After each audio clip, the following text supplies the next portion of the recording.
హనుమంతుడి ద్వారా సౌగంధిక పుష్పాలు కుబేరవనంలో ఉంటాయని తెలుసుకుని భీముడు కుబేరవనానికి బయలుదేరాడు.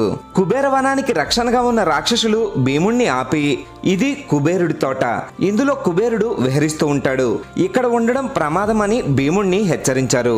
దాంతో భీముడు తాను పాండురాజు కొడుకునని, ధర్మరాజుకి తమ్ముడినని తనని తాను పరిచయం చేసుకున్నాడు. వెంటనే ఆ రాక్షసులు భీముడికి నమస్కరించి, ధర్మరాజు తమ్ముడివి కనుక ధర్మం తెలిసి నడుచుకుని కుబేరుడిని అడిగి సౌగంధిక పుష్పాలు తీసుకువెళ్ళమన్నారు.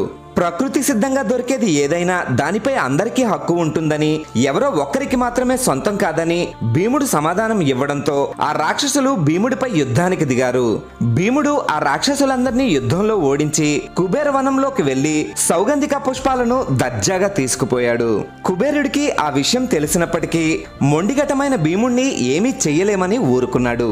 జై శ్రీకృష్ణ అని గట్టిగా చెప్పండి.